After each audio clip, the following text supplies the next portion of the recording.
if we told you we could do it in just 2 hours? We're going to tell the whole story, from the Big Bang to the present day. How the planet prepared for the rise of man. How the Stone Age led to the steam engine.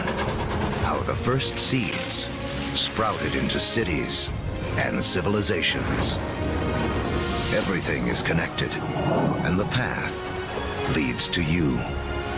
It took history 13.7 billion years to unfold. We'll show you everything you need to know in the next 2 hours.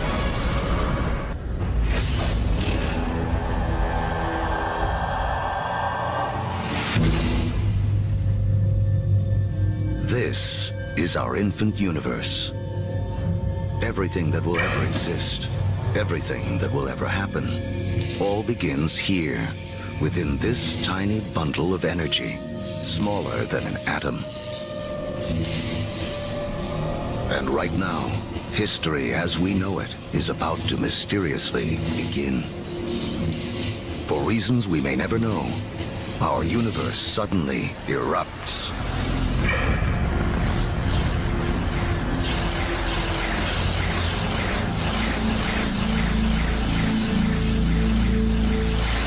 In a millionth of a millionth of a millionth of a millionth of a millionth of a millionth of a second, it went from a size smaller than an atom to bigger than a galaxy. Whoosh! What you're seeing is energy, and it's one key to understanding everything that will unfold in the next 2 hours. Within a fraction of a second, the Big Bang creates all the energy that will ever exist. All the energy that will power the stars, that will fuel anything that ever lives. All the energy that you will ever consume dates back to the beginning of time. When you put gas into your car, you're tapping energy that was created during the Big Bang. You're tapping the energy of the universe itself.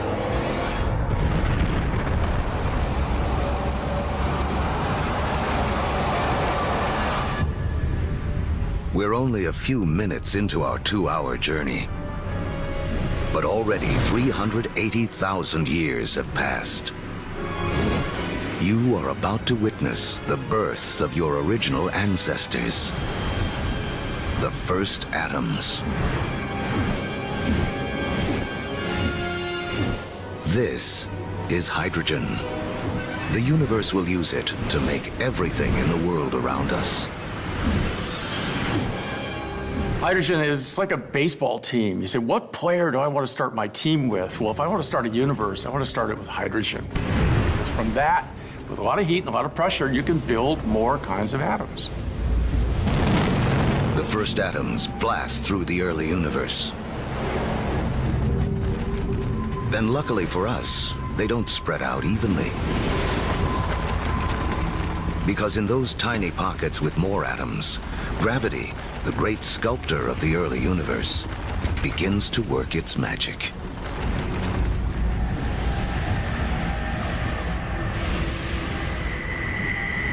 The first galaxies are beginning to form, revealing a timeless secret of the universe.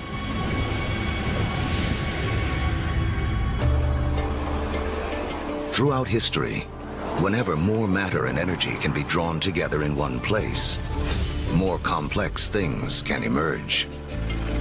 We have all of these urban centers around the planet where so much creativity, so much art, so much science, so much culture came about because of all these opportunities for things to interact with each other. Really, in a sense, where there is stuff, new stuff can develop, and where there isn't anything, nothing much can develop.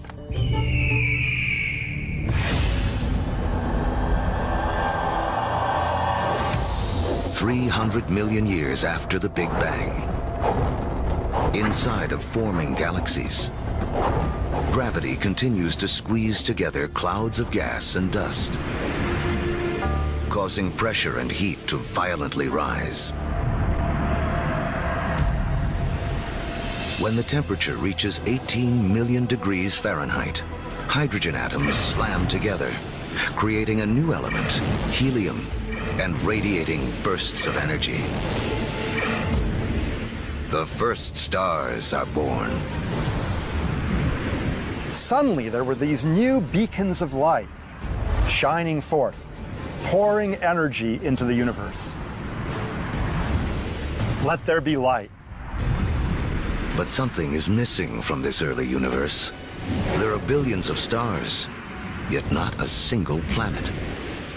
To form planets, and eventually people, to take the next leap that would make all of history possible, the universe needs more to work with than just hydrogen and helium. The complicated elements, the heavier things that we build stuff out of, for example, iron or life built out of carbon and things like that, they're actually manufactured in stars. We may see stars like our own sun as sources of light, but there is something bigger happening deep inside. Stars are element factories. They fuse hydrogen into helium, helium into lithium, forging 25 of the most common elements we'll need to live, including carbon, oxygen, nitrogen, and iron. So, more than 12 billion years ago, stars are already creating the element that will spur the Iron Age, allow for the building of cities, and the creation of some of mankind's most famous monuments. But a look at the Statue of Liberty reveals the next challenge awaiting the early universe. While the statue's frame is iron, her skin requires an element too heavy to be made in stars.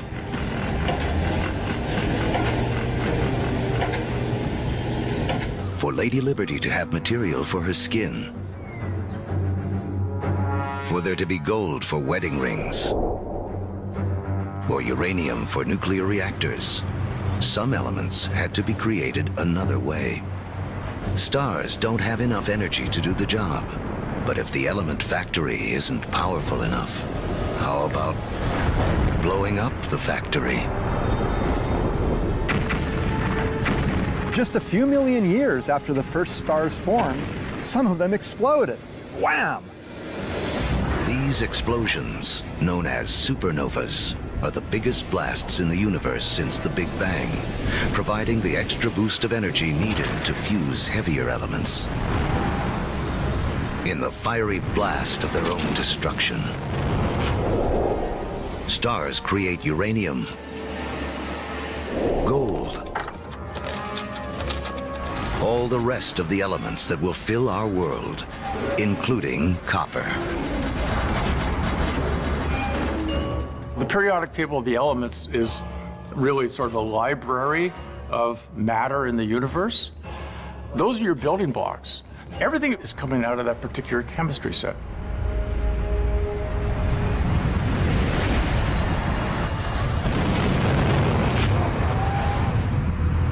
Supernovas are absolutely necessary for us to be here. You know, we have iron in our blood. We have little bits of old supernova, therefore, just floating around through us. We are all stardust. Copper and tin, Bronze Age. Without supernovas, there's no Bronze Age. Go to any supermarket and buy a multivitamin. And go and look in the ingredients. You'll find copper, you'll find zinc, you'll find selenium, you'll find all sorts of elements that can only be made in a supernova. The elements made by stars will become the seeds of life on Earth and the drivers of human history. But the journey has just begun.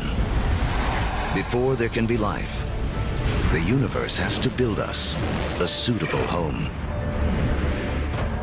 To build a proper house, you have to assemble the right materials all in one place. You know, when planets form, it's the same thing. It's the materials that you have at hand that's going to dictate the kind of house that your planet's going to be. To get enough of the right material in the right place all at once takes a very long time. Over the next 8 billion years, more than half of history as we know it, the element factories continue their work. Stars explode and are reborn. Each generation with more heavy elements than the last. Until 4.6 billion years ago. Finally, there are enough materials gathered for the next step on the path to us.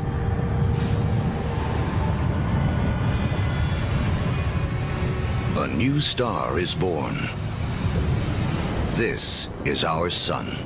It's so massive that it's gathered up 99.9% of the gas and dust in the solar system. But there's still just enough left behind for gravity to build some other things, like planets. The third one out from this star will be our home. By the time Earth emerges, just over 4.5 billion years ago, 2/3 of the history of the universe has already passed.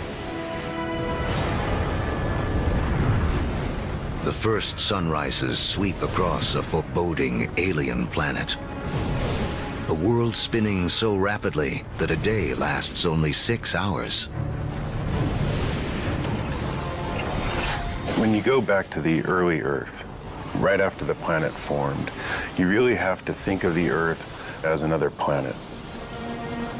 The sun would have looked out over a hellacious scene of just molten lava. In places, you would see rafts of black volcanic rock. Within the liquefied rock, the elements are all in a jumble. Something has to bring order out of this chaos. And once again, that something is gravity. Lighter material drifts toward the surface and forms a solid crust, while heavier material sinks toward the center, forming a molten iron-nickel core. This churning liquid metal creates a magnetic field that reaches out into space. Like a force field, it will protect our future home from the sun's deadly charged particles. Soon, this magnetic field will allow for life to grow, and later guide the explorers who will connect two halves of the world. But for all this to unfold, the Earth will need a critical partner.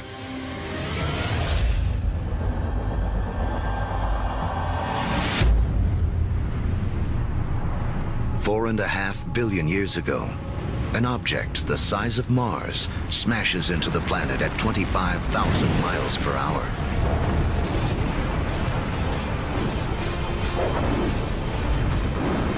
Earth swallows up much of the impactor.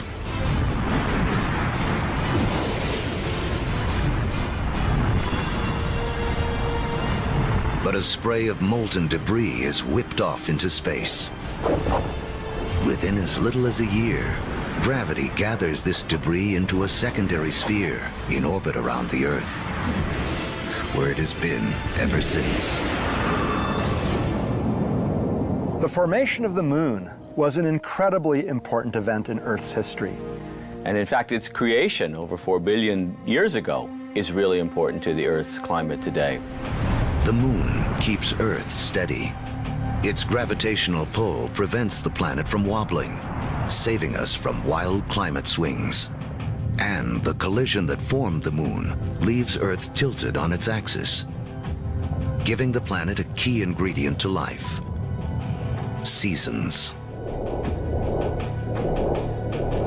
Having seasons is very, very important for the evolution of life on the Earth. And having some stability in the tilt of those axes, that's very, very important also for maintaining life on the Earth.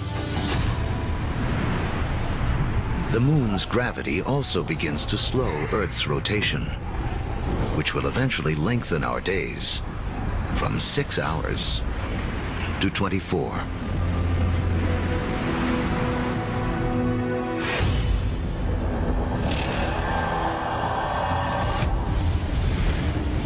$4.4 billion years ago, It's too hot on Earth for liquid water to exist. But there's water vapor, steam in the atmosphere. The trick is how to get it out of the sky onto any world where you hope to have life. A little rain must fall.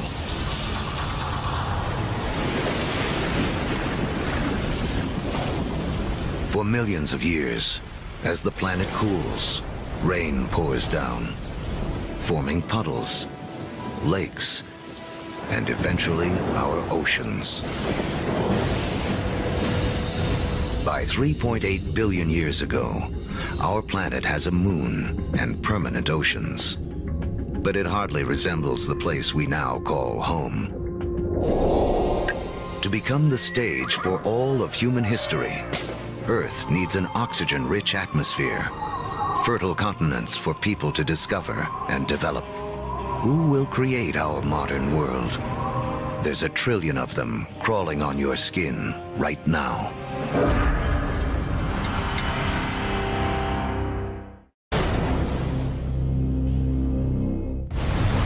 We're telling the history of the world in 2 hours, from the Big Bang to the present day.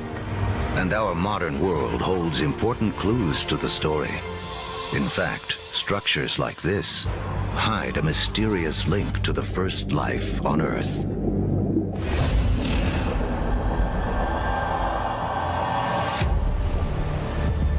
$3.8 billion years ago, beneath the surface of our primeval oceans, a revolution is taking place. 6 simple elements, including hydrogen from the Big Bang, and oxygen, carbon, and nitrogen created by stars, have combined to form the key substances that will make up all life, including us. The most spectacular is DNA. Within its spirals hide the secret codes of life. 700,000 years after the planet first formed, life on Earth begins. We stand not on the shoulders of giants, but of tiny organisms, bacteria. We're very egocentric. We think that we animals run the world, but in fact, we are very late entrants. It was an empire of bacteria long before animals. Animals come along, and we like to think that we wiped out that empire. Well, we would be dead if we wiped out that empire. I have within me an entire zoo of bacteria. In fact, each one of us has more bacteria living in our bodies than there are people on the planet. For billions of years, microbes like these will have Earth to themselves. Like our infant universe, the first life is small, simple, and full of possibilities. The secret of how it explodes into all the incredible forms we see today, including us, goes back to the beginning of time.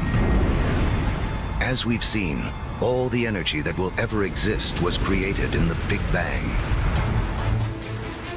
All creatures need to grab their share of this energy to survive. The more we harness, the more efficiently we use it, the more complex we can become. And almost all of our share of the Big Bang's energy is beamed to us by the sun.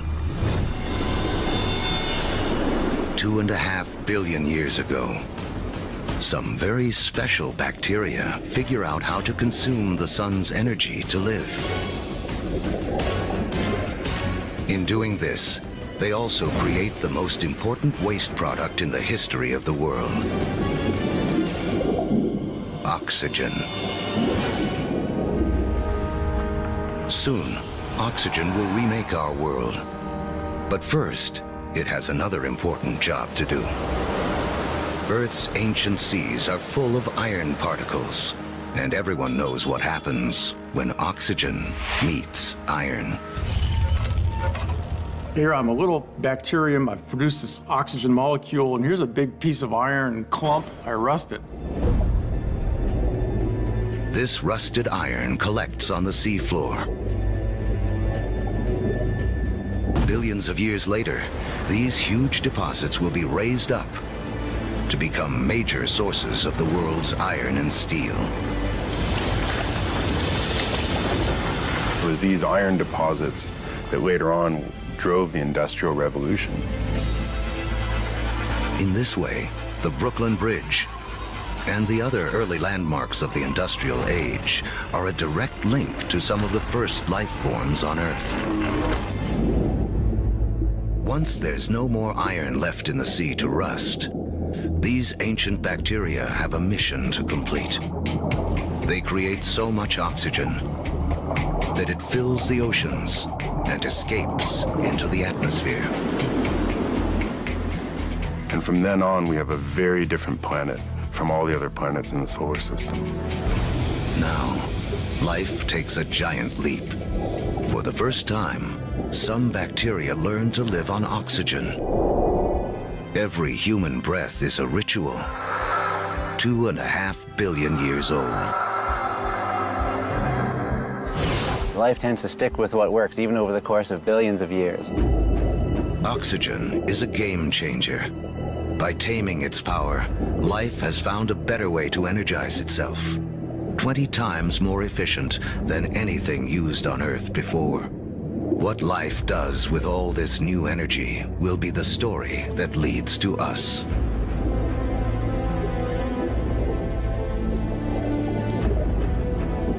Over the next 2 billion years, life becomes more complex.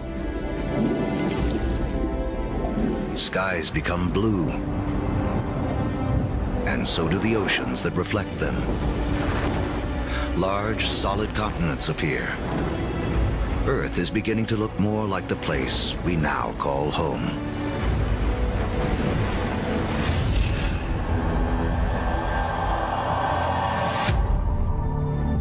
$550 million years ago, as the planet celebrates its 4 billionth birthday, oxygen levels in the atmosphere have risen from next to nothing to as much as 13%. Take a deep breath, because life on Earth is about to go wild.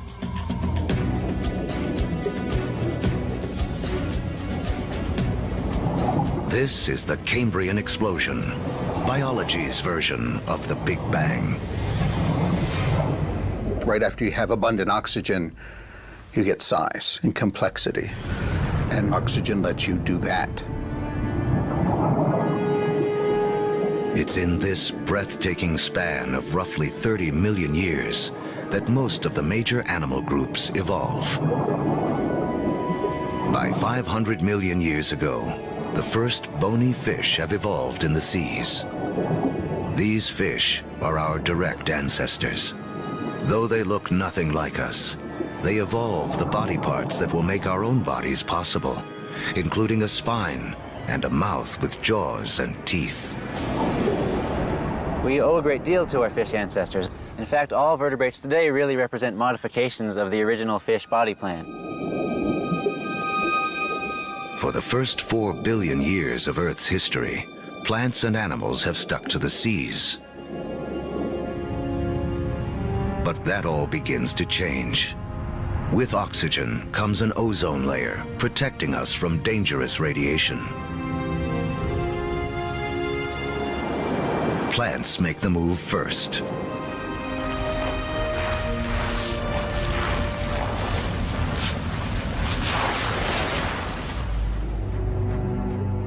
Around 400 million years ago, animals are ready to take the leap. Among the first ashore are the amphibians, whose descendants will include us. The most amazing thing about animal evolution ever, for me personally, is that moment that first amphibian walks out of the primeval ocean onto land and takes a big gulp of air. Kind of like great-great-great-great-great-great-grandpa coming out of the ocean and seeing this fantastic world. And it's like, hey, I can live here. Look at those trees, look at those bugs, there's food here, I can do this.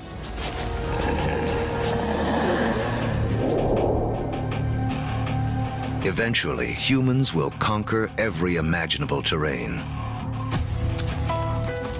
But before we can do that, our ancestors must first cut their final tie to the water.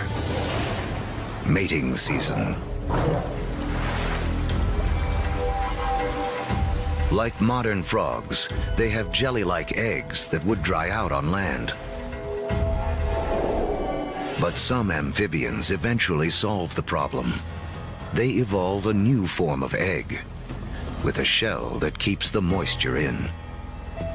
This allows us to carry the ocean with us, onto land, and signals the evolution of amphibians into reptiles. You could be 300, 400, 500, 1,000 miles away from water and still have the water in that egg in order to birth. That is the key. It cuts that final tie to the ocean. That way we could colonize the rest of the land.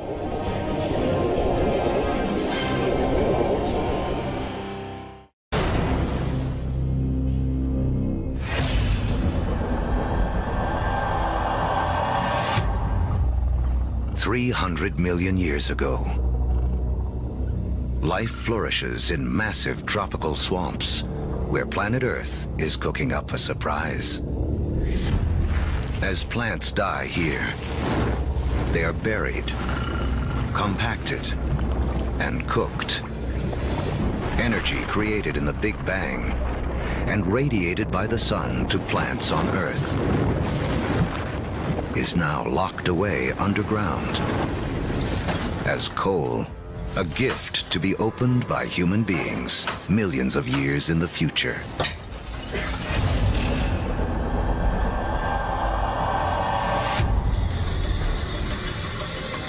$250 million years ago,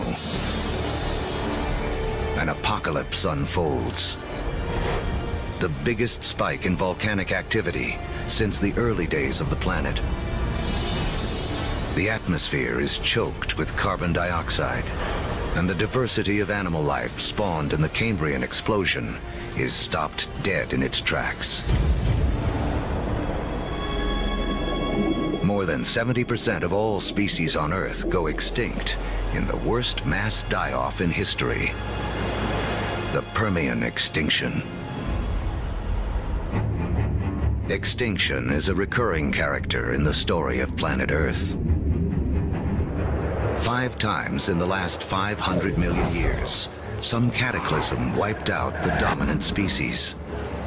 It's a reshuffling of the deck that allows new creatures to take hold. New creatures like the dinosaurs. Dinosaurs will reign for the next 160 million years. During that time, the first hardwood forests appear.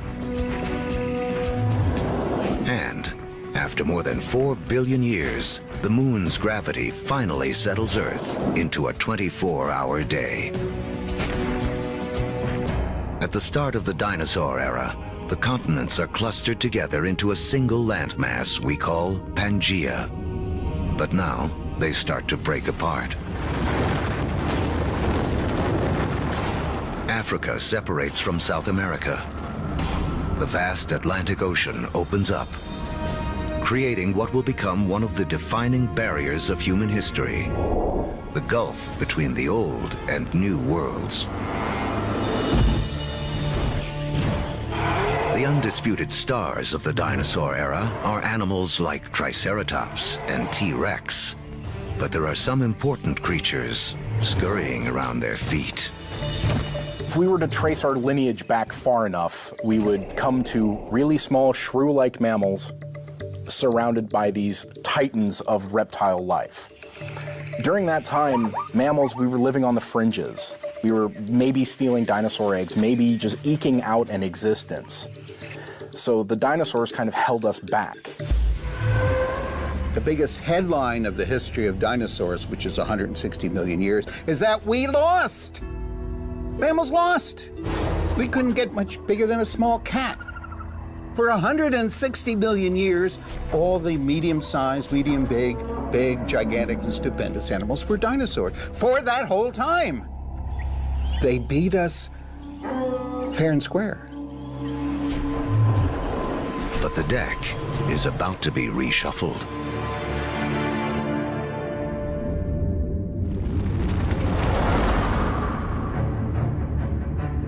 "65 million years ago, a 6-mile-wide object, likely an asteroid, slams into the Earth.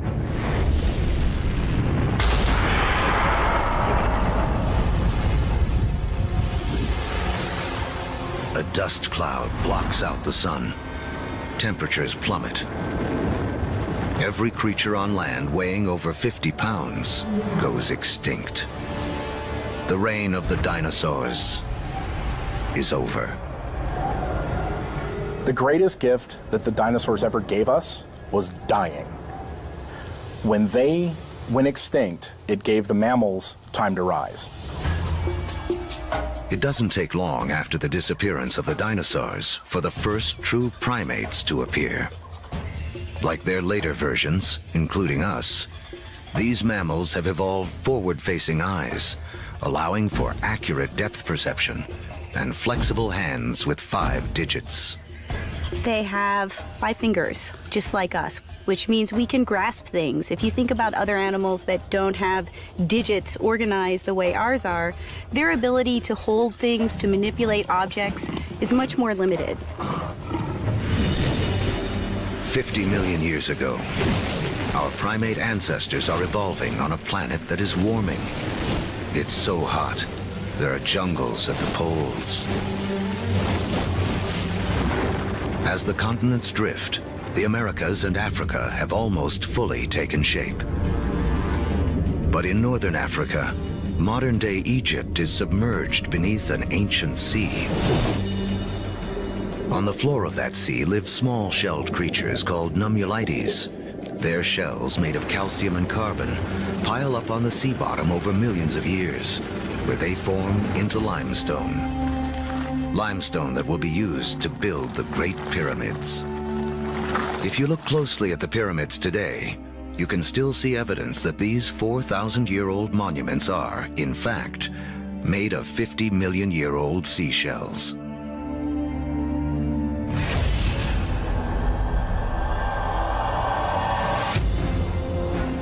By 10 million years ago, Earth is morphing into a world most of us would recognize. The Colorado River is carving out the Grand Canyon. Mountain ranges like the Himalayas have arisen.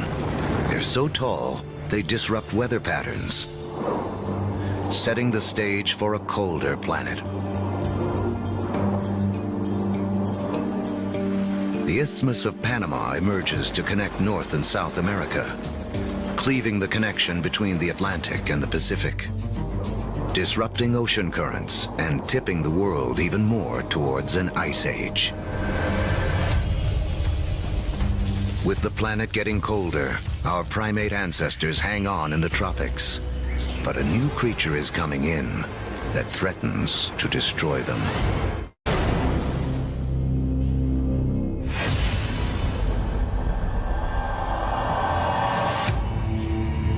"7 million years ago,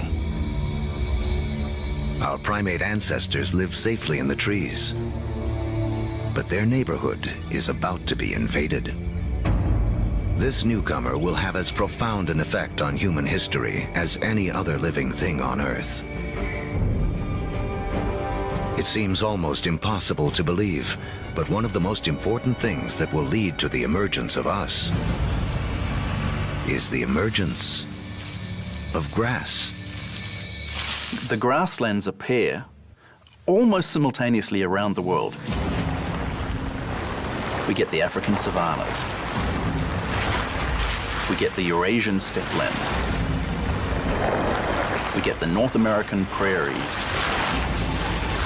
We get the great grasslands of Argentina, appearing simultaneously around the world. In eastern Africa, grasslands invade the traditional woodland habitat of our ape ancestors. With fewer trees and greater gaps between them, our ancestors have to adapt.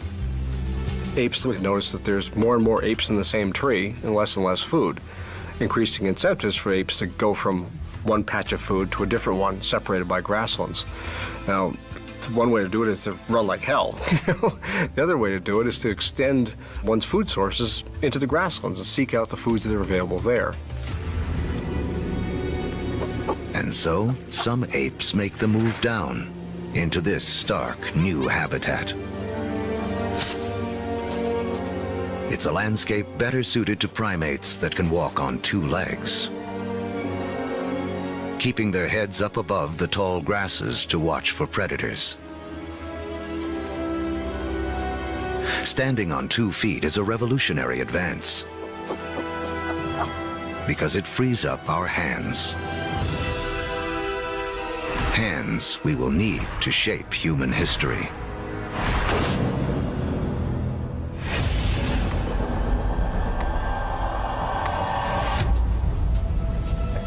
$2.6 million years ago,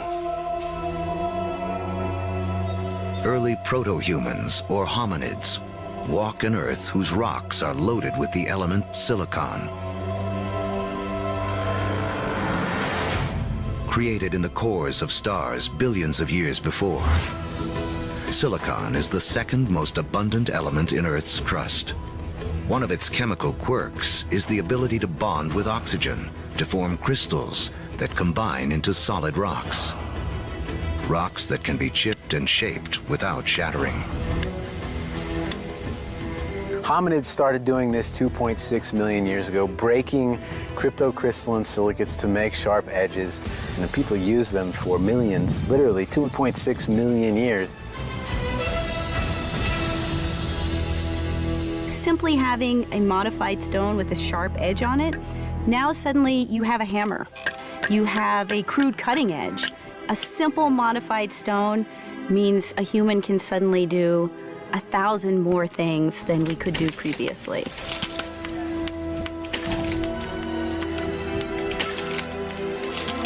That little extra bit of technology enabled our ancestors to persist and eventually turn into us.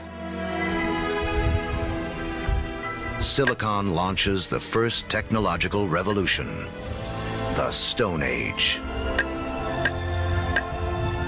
Millions of years after it powers our first handheld devices, another chemical quirk of silicon will make it the height of technology once again. The next leap towards becoming truly human relies on a little-known secret of our home planet.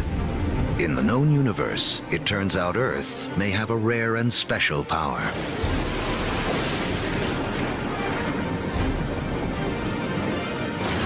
Of all the planets and moons in the solar system, we think that Earth is unique in the ability to sustain fire. Other planets and moons have lightning and lava. But only on Earth do we have the two critical things we need for fire to burn. A vast fuel supply in the form of plants and trees, and an atmosphere full of oxygen to fan the flames. If fire wasn't a possibility, you'd have nothing like us running around. Homo sapiens, they made a world with fire.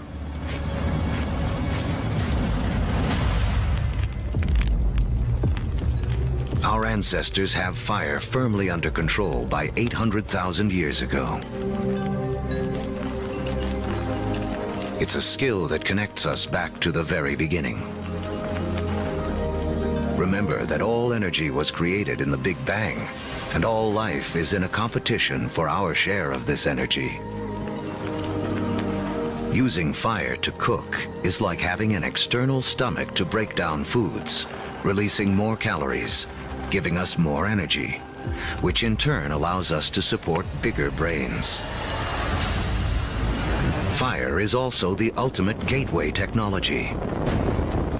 We will soon use it to turn clay into pottery, metal into weapons, water into steam power. If you don't have fire, you can't have the internal combustion engine. No fire, no metal. No fire, no rubber. It's a technology that opens a world of possibilities for creatures that know how to use it.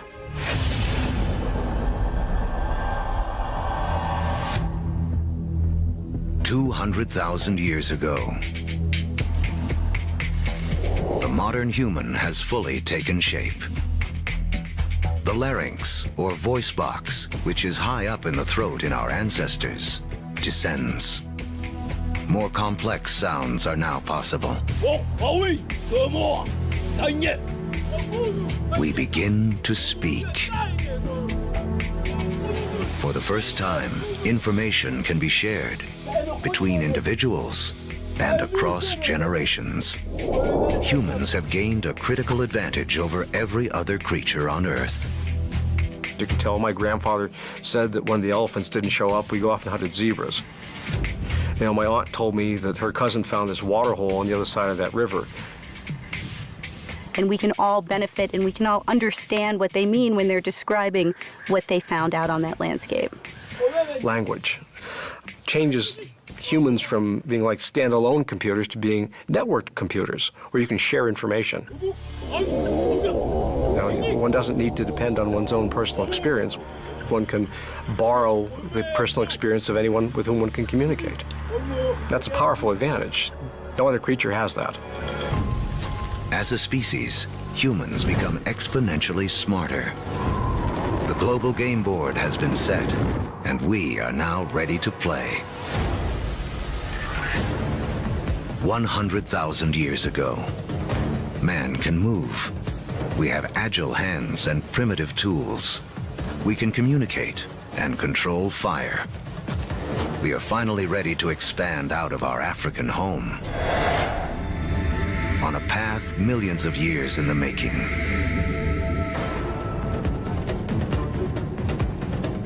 Shifting continents have linked Africa and Eurasia into the largest contiguous landmass on Earth, Afro-Eurasia. 33 million square miles, more than twice the surface area of our entire moon. For early humans, this means more than half the land on Earth can be reached on foot. Human dispersal was a crucial game changer. We are one of the few primates that live on more than one continent simultaneously. So what that means is that we're better insulated from the kinds of things that cause big mammals to become extinct than other primates are. It's extinction insurance. Dispersal is extinction insurance. But just as the world begins to open itself up to man, the planet turns on us. An ice age begins. Now the planet will test us like never before. By 50,000 years ago, glaciers begin to advance down from the North Pole. At the same time, humans continue their conquest of the globe, arriving in China and Australia. By 30,000 years ago, Homo sapiens reach Europe for the first time. By 20,000 years ago, with the ice nearing its most extreme, the march of man reaches the frigid tundra of northeast Siberia. Despite the trials of the Ice Age, man endures and develops the last skills we will need to be truly human. The clues lie in these symbols. We have taken an intellectual leap to think beyond the here and now, beyond what is simply needed to survive. We can only start saying we have an organism that is human, that is the same as us, when we start seeing evidence of symbolic thought. It's when we start seeing a picture of a cow that everybody will recognize as the picture of a cow. Because only when we start seeing all of those things can we say that is a human. People or creatures that think like us, that see the world in the same way as us. And from that moment on, human history was marked to be radically different to any other species on this planet. Now, with huge amounts of the planet's water locked up in ice, sea levels plummet by 300 to 400 feet. the last great barrier to the spread of man is erased. We come across the Bering Land Bridge from Siberia to North America. We are telling the history of the world in 2 hours, and in just 1 hour, more than 13 billion years have already passed. These years of preparation have allowed man to finally emerge and spread out across the planet. And human history as we know it can truly begin.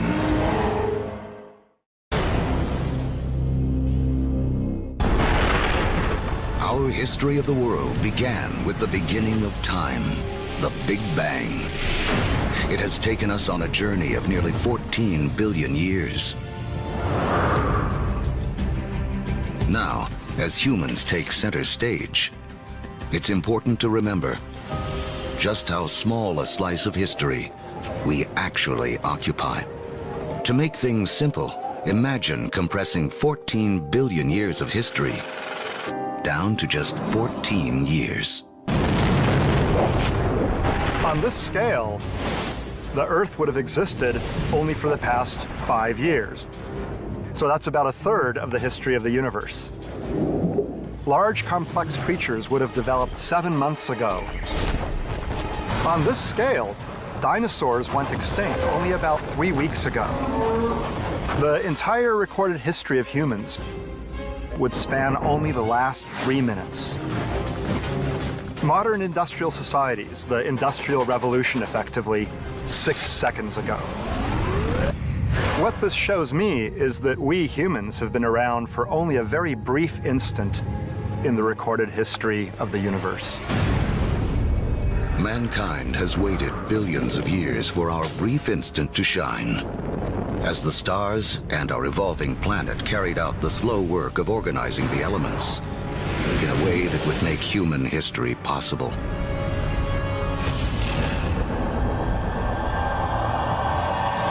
We live in the tropics. Humans have managed to colonize the entire globe. Ice Age land bridges allowed man to spread around the world. But now the ice begins to melt, and sea levels rise again. Humans are trapped and separated in 2 vast and unconnected hemispheres. Each pocket of humanity left to make the best of what it has been given. As the glaciers recede, they carve out lakes, rivers, and bays. The map as we know it emerges. In Africa, increased rainfall causes Lake Victoria and Lake Albert to overflow and form Egypt's Nile River. In Eurasia, other rivers emerge. The Tigris and Euphrates in Mesopotamia, modern-day Iraq. The Indus in modern-day Pakistan, and China's Yellow and Yangtze. These river valleys become critically important for how human history will now be played out following the retreat of these ice sheets. These are the river valleys whose waters and fertile soils will allow the first seeds of civilization to be planted. With temperatures warming after the Ice Age, plants and animals are more plentiful, and man can finally choose to stop moving. Permanent settlements begin. Populations grow.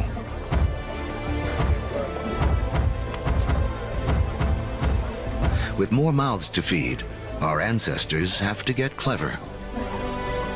They had to find a way to increase the amount of food they could get from the surroundings. Now, one discovery forever changes the planet and the path of mankind. We learn to plant seeds. And the seeds we sow come from the same plants that millions of years earlier spurred our evolution from ape to man. The unheralded hero of human history, grass. A grass seed is tiny, right? It's no food. I can hunt a bison or I can take grass. I'm gonna hunt a bison, right? Ironically, grass seeds become the most important food crops in the world, but they're the things that are ignored by hunter-gatherers for thousands and thousands of years. People don't start using them until they absolutely have to use them. Some of the species of grass that we are most familiar with includes sugarcane. It includes wheat and rye and barley. All of the cereal crops are types of grass. So it's not just that beautiful green lawn that we measure our middle-class success from. It's also the staple crop upon which civilization depends. It is the majority of our calorie intake. Once again, it all goes back to the Big Bang. Central to the story of all life is our competition for that energy created at the beginning of time. Just as oxygen gave us an edge, just as fire allowed us to consume more calories. Switching to farming is an energy revolution. A hunter-gatherer needs 10 square miles of territory to provide himself with enough sustenance, enough energy in the form of plants and meat to survive. A farmer can harvest the sun's energy so efficiently, he can fulfill his needs using only 1/10 of a square mile of land. In the warming after the last ice age, farming begins to take hold in 6 places around the globe. But by the fortunes of geography, no place in the ancient world has a better concentration of plants and animals that can be domesticated than the Middle East's Fertile Crescent. In the Middle East, we have this remarkable convergence of species that seem to have been susceptible to domestication, both plants and animals. In terms of animals, we're talking about cattle, pigs, sheep, and goats. In terms of plants, 2 varieties of wheat, rye, barley, lentils, figs, all in this very small part of the world. Unlike the Fertile Crescent and the rest of Afro-Eurasia, places like sub-Saharan Africa and the Americas have very few wild species that can be easily domesticated. It's a critical difference. People blessed with the right mix of plants and animals will become more powerful and get a massive head start on the road to the modern world.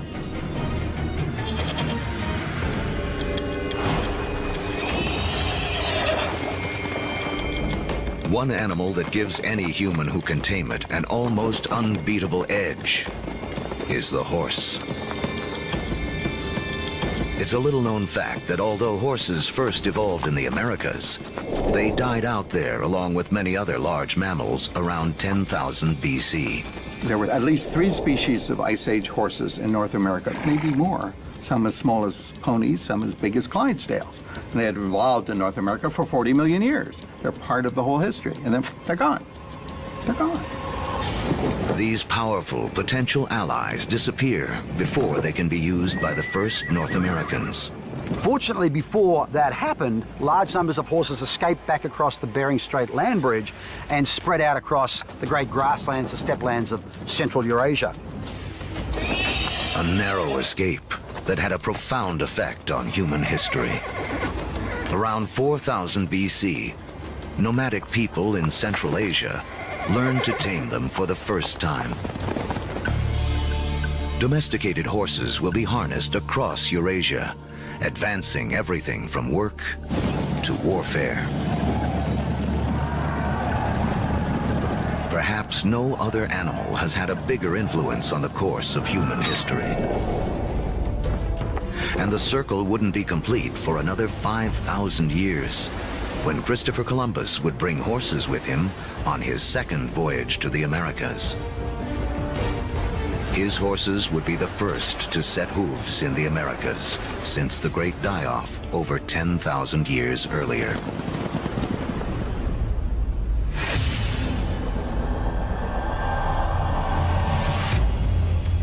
"6,000 years ago, domestication of animals and plants sets the stage for the next phase of human history. Like clouds of interstellar dust gathering in material to form stars, a type of gravity is at work as places like Sumeria, located in part of the Fertile Crescent known as Mesopotamia, draw in people, support large populations, and spin up into centers of power and innovation. By 3000 BC, some of these Sumerian settlements can truly be called our first cities. One of them, Uruk, has around 50,000 people living in less than 1 square mile. A population density that rivals modern-day New York City. Humans have become so efficient at deriving energy from domesticated food that this land area, which would have supported only a single hunter-gatherer, now can support thousands. But a change in diet also triggers a new dependence. Once you move to agriculture, you are depending for 80–90% of your calories on perhaps 1 or 2 species. In the case of the Middle East, wheat and barley. In the case of wheat and barley, they both ripen at about the same time. Humans have to gather the seeds at the same time. So now we have our food for the year that has arrived in one hit. It's like getting your salary paid once a year. You need to record it, you need to plan, because if inevitably your crop fails, you have famine, and you're not going to have another go for another 12 months.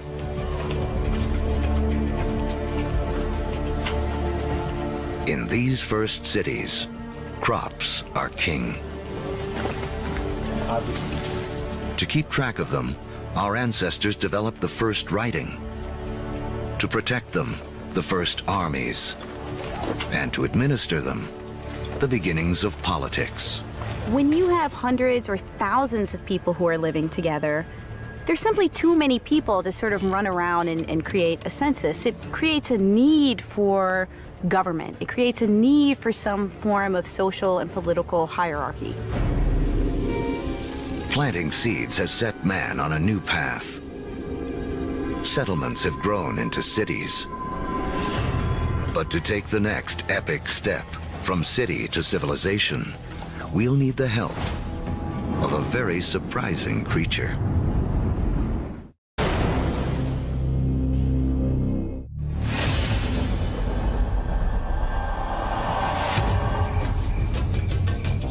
"5,000 years ago, after wandering the Earth for more than 100,000 years, mankind has begun to settle down. We cluster near rivers, along the Tigris and Euphrates, the Nile, the Indus, the Yellow and Yangtze. Civilizations are about to take off. But first, they must all master one thing: trade. The more they exchange goods and learn from other lands, the faster they grow. It seems that long-distance trade and communication is a necessary precursor to allow urban civilization as we know it. And surprisingly, the first civilizations arise on the back of a creature with a lowly reputation in the modern world: the donkey. The donkey caravan is the interstate highway and high-speed internet of its day. Their routes will lay the groundwork for the modern world. Moving not only goods like timber and bronze, but ideas and stories. The civilizations they connect will be some of the first described in the Bible. The caravan routes converge at the Persian Gulf, where they link up with ships that carry goods to India. It essentially brought these civilizations together into great cultural and material exchange, and really was the beginning of the trend towards globalization. It is a key to understanding how our world works to this day. Just like the first civilizations, we trade and form networks. These networks form hubs. And throughout history, being at that hub has meant one thing. The amount of ideas, the amount of cargo that passes through a region seems to have a direct correlation to how powerful and important they are.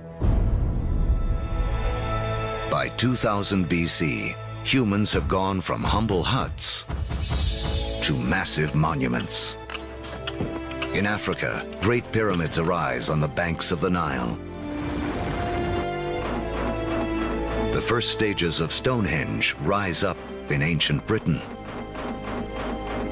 And back in Samaria, artificial temple mounds called ziggurats climb ever higher toward the heavens. To cement these massive structures together, the builders of Samaria turned to a substance that oozes from seepages along the Euphrates River. It's called bitumen. Used as asphalt in the modern world, it is the first petroleum product to be exploited by mankind. While bitumen is highly prized, the lighter, thinner substance oozing from the ground along with it is considered a nuisance by the ancients because it catches fire so easily. The ancients call it naphtha. We call it gasoline. And it's one of the first indications of the vast oil fields that will one day turn the cradle of civilization into a center of wealth and warfare. The legacy of these first civilizations can be seen in surprising ways. The Sumerian counting system was based on the number 12 rather than 10, which is why we divide our days into two 12-hour blocks, our hours into 60 minutes, and our minutes into 60 seconds. The Sumerians also likely invented the wheel, which eventually leads to another innovation that will change the course of man, the chariot. Thus bringing together the Sumerian invention of the wheel, right, with the domestication of the horse that had occurred amongst these nomadic peoples into this really formidable piece of military technology. Around 1200 BC, a chariot-driven clash of civilizations cuts off trade routes for copper and tin, the metals we need to make bronze tools and weapons. But luckily, the stars have made us an alternative: iron. Now, metalsmiths make a crucial discovery. By working at higher temperatures, they can release the power of this ancient metal. Easier to sharpen and 700 times more common on Earth than copper. It is a game changer. Humanity enters the Iron Age.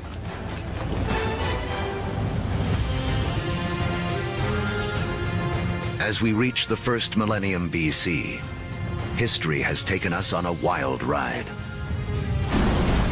From the initial blast of the Big Bang to the formation of Earth and its first creatures, and the rise of man. We've seen the Ice Age create bridges to spread mankind around the world, then strand us on different continents, leaving us to survive on what we have at hand. So by 1000 BC, the world remains a divided place. The trade network that connects much of Eurasia and North Africa doesn't yet penetrate the planet's driest deserts or cross the vastest oceans. Cut off by geography are people in places like sub-Saharan Africa and the Americas. With few easy-to-domesticate plants and animals of their own, they remain tied to more ancient ways of life.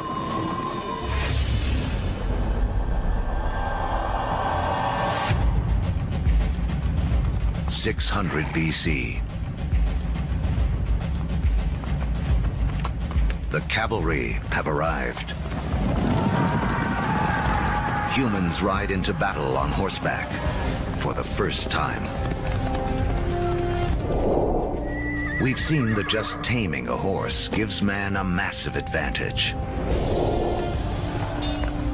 Now, pairing him with iron weapons makes him nearly unstoppable. These advances in technology, they don't just make a fighting ability possible. They make empires possible. And that is the story of the next several millennia.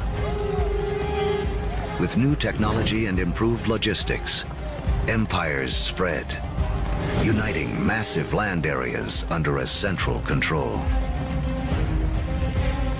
As empires grow, so do new beliefs. One interesting phenomenon we see with the rise of these empires is this idea of monotheism, this idea of a universal God that develops over time, and it's just a phenomenon. Judaism emerges, from which we eventually get Christianity and Islam. Buddhism and Hinduism also arise. The 5 major religions today are all rooted in this remarkable era. Although empires spread, some great powers remain isolated. The rise of the Himalayas 50 million years earlier has left China cut off from trading with the rest of the world. But that is about to change. Around 100 BC, a Chinese emperor sends an envoy to the west in search of alliances.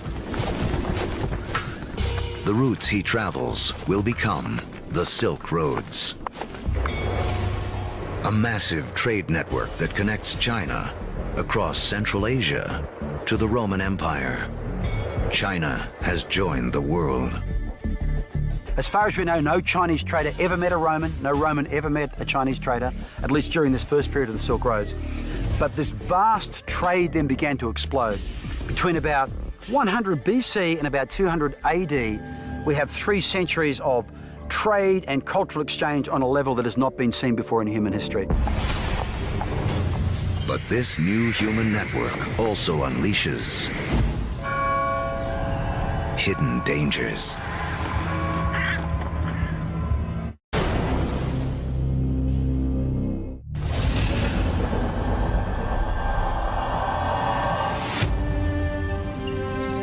By the beginning of the Common Era, great empires have risen, and a massive trading network connects most of Europe and Asia. But the trade routes also carry an invisible threat. Disease. Massive epidemics that some blame for taking down both the Roman Empire and China's Han Dynasty.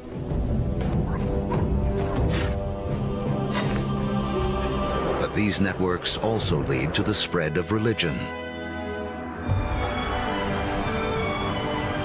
In 312 AD, the Roman Emperor Constantine converts to Christianity, paving the way for it to become the dominant religion of Europe and the West.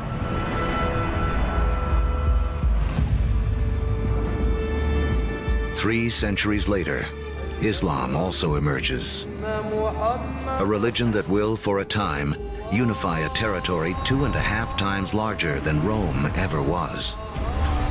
Arab trade will drive innovation for the next 1,000 years and expand the global network to places it has never gone before. The Arabs are sitting in the middle of Afro-Eurasia. There are Arab traders who are sailing off to China. There are Arab traders who are traveling all the way to the Atlantic Ocean. So they are sitting in the middle of the hub. One secret to Arab trade: the camel. A creature whose ancestor, like the horse, escaped across the Bering Land Bridge out of North America. A caravan of 6 camels can lug as much as 2 tons of cargo as far as 60 miles a day, twice the load of a donkey caravan in half the time. For the first time, camel caravans open up reliable trade routes across the formidable Sahara Desert, leading to the formation of the first states in West Africa. Arabic trade expands, moving salt from the Sahara to Rome, rice from Eastern Asia to India, the secrets of making paper out of China into Europe, and countless other inventions and ideas around the world. Where does our word for lemon come from? Where does our word for coffee come from? They're all Arabic, because the Arabs brought a huge number of food crops into Europe. Oranges, citrus crops, They come from South China. Yet they don't make it to the West until the Great Age of the Arabs. In Islamic North Africa, one Italian merchant named Leonardo Fibonacci becomes well-schooled in the ways of Arab traders. He picks up on a simple but ingenious counting system that originated in India but is used extensively in the Arab world. His writings will spread this knowledge to Europe and around the globe. With everyone counting the same way, business and trade will explode. And because of Fibonacci, people today still almost universally use the numbers known as Arabic numerals. But there is another idea Arab traders will spread, something even more influential. It originates in China around 800 AD. A Chinese alchemist in search of an elixir for long life instead stumbles upon chemistry that can bring sudden death. He combines carbon and sulfur with saltpeter, a compound made of potassium, nitrogen, and oxygen. Forged in the stars, these elements now come together to make gunpowder. The recipe for gunpowder eventually moves west across the Silk Roads to the Islamic world, where Muslim warriors use it to fire cannonballs at Christian crusaders.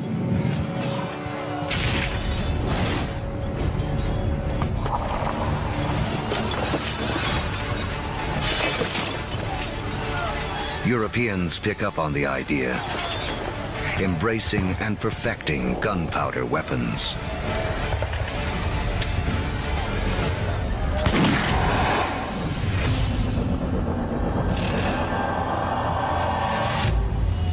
In 1492 AD. There are roughly 400 million people in the world, but it is still divided in two.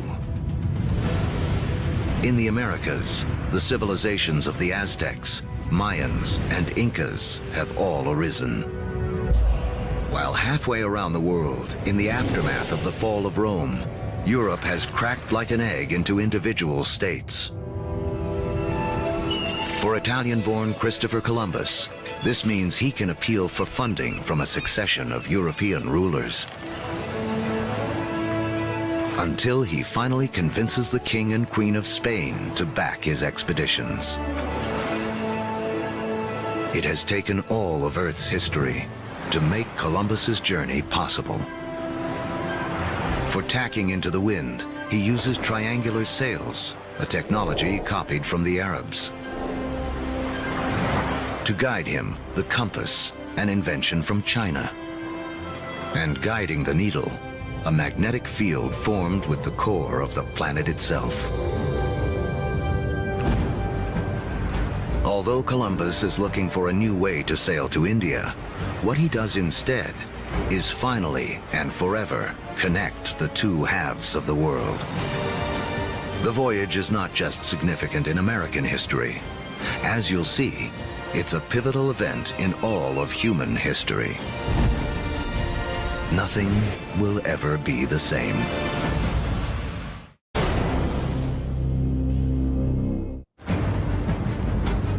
The end of the Ice Age marooned large pockets of humanity on separate sides of the globe for over 15,000 years. Now, that's all about to change. The voyage of Christopher Columbus in 1492 is taught as one of the most significant events in American history. In fact, it's one of the most significant events in all of human history. Prior to that voyage, the great world zones had existed largely in isolation. By crossing the Atlantic, Columbus opens up the vast American world zone, these two enormous continents of North and South America, with the millions of people that are living there, the resources that are available. And for the first time, people living in Eurasia become aware of this other part of the world.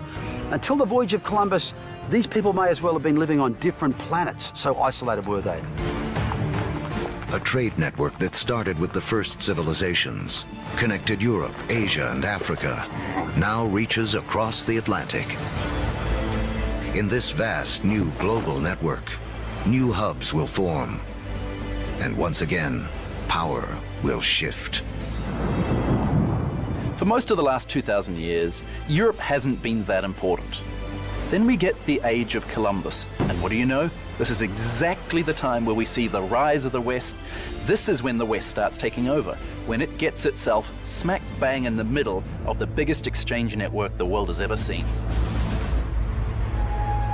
Now, foods that had been isolated on disconnected continents begin to move around the world. Maize from the Americas shows up in Egypt and China. Potatoes from the Andes prove perfectly suited to the soils of Ireland and Russia. The old Fertile Crescent grains, like wheat, begin to feed the Americas. New foods mean more calories, more energy. Within 3 centuries of Columbus's voyage, the population of the world will more than double to 900 million.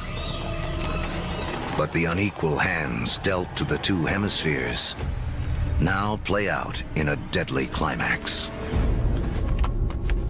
European conquistadors, inheritors of the agriculture and animals of the Fertile Crescent, and the trade spread along the vast networks of the Old World, come bearing guns, riding horses, and carrying infectious diseases. The result, slaughter. In the years following Columbus's first voyage, 95% of the native population in the Americas will die from European guns and germs.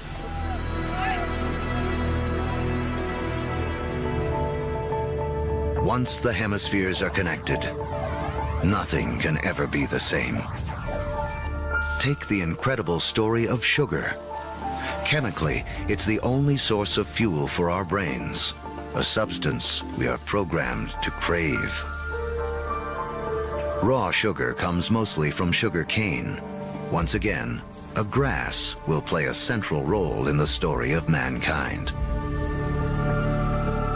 First cultivated more than 6,000 years ago in Asia, Europeans discovered sugar in the Middle East during the Crusades and carried it home. Europe was hooked. But there's virtually nowhere in Europe where sugar can grow. Then we have Christopher Columbus and the discovery of the New World. And the Spanish conquistadors, yes, they initially are very interested in the gold and the silver, but really, they just want to make it rich. They don't care how they're going to make it rich. And once the gold and the silver has been looted, the next step is to open sugar plantations. The Spanish themselves don't want to work in the sugar plantations. They start looking around for a new labor force. And over on the other side of the Atlantic, there is a place where they can buy slaves. And if we look at the history of slavery, the #1 destination of slaves from Africa are sugar plantations. So the history of sugar shapes the development of history through the Middle East, through the Crusades, through the conquest of Mesoamerica, and even the history of slavery from Africa to the Americas.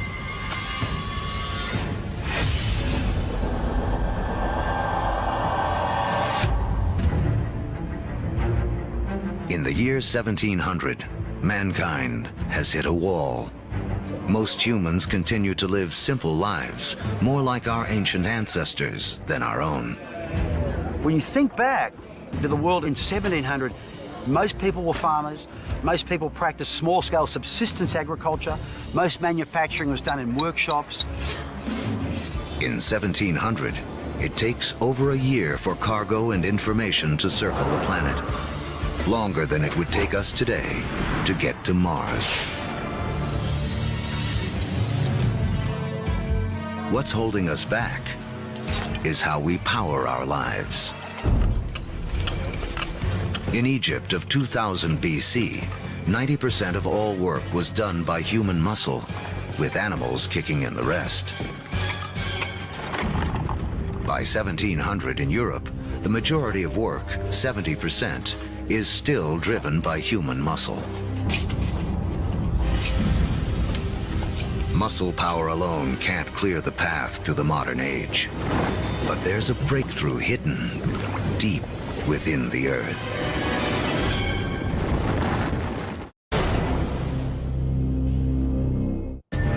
As our history of the world in 2 hours races towards a close, mankind has hit a wall. Human progress is stalled by the limits of our muscle. To break through, we'll need a new way to power our lives and the entire history of the world. Remember that billions of years ago, iron from exploding stars was gathered up into planet Earth during its formation. Thousands of years ago, man started using this iron for tools and weapons. To keep our forges burning, we began cutting down our forests. Now, 300 years ago in Britain, iron is in high demand, and the trees are running out. The British need a new source of fuel, and thanks to the decayed remains of ancient ferns, they have one. Coal. But coal itself won't power mankind into the modern world. There's one more fateful twist in the story. As the quest for coal takes miners ever deeper into the ground, water begins flooding the tunnels. To pump out the water, a new invention is needed. In 1712, Thomas Newcomen produces a pump powered by burning coal and driven by steam.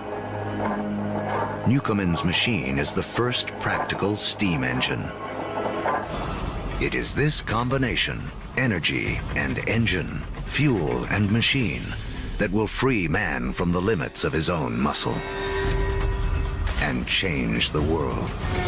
The Industrial Revolution begins. Along with political revolutions in America and later France, this technological revolution forever transforms the landscape of the world. And before long, the Atlantic world has become the new economic, therefore cultural, therefore political, therefore military leader, and will utterly dominate global geopolitics from that moment to this. Trains thunder across the countryside. By the 1870s, the internal combustion engine has arrived, and the Germans invent its killer app, the automobile. Oil, the substance which the ancients considered too flammable to be of any use, becomes the most important commodity on the planet, fueling even more innovation. The telegraph and telephone move messages at lightning speed. With electricity, mankind reclaims the night from darkness. The hub of power has shifted. In 1800, Europeans and their descendants controlled 35% of the land on Earth. By 1900, they control 85%. By the 20th century, fossil fuels and the internal combustion engine have amplified everything, including warfare. That technology meant that military power and military conquest was something that could be international in a way that it had never been before. In the 20th century, almost 3 times as many people are killed as a result of war as in the previous 2,000 years of human history combined. The application of the industrial skills, the industrial technologies of the 18th century reached their culmination, I think, with these extraordinary events. And it's all being driven again by the micro-fossilized bodies of organic entities that disappeared into ancient swamps millions and millions of years ago. The Industrial Revolution also allows the human population to explode. It has taken 200,000 years of human history, from the dawn of man to the year 1900, for the population to reach 1.6 billion. Now, within the 100 years of the 20th century, it nearly quadruples to more than 6 billion. The 20th century is the most extraordinary moment in human history. Never before have we seen change on such a scale.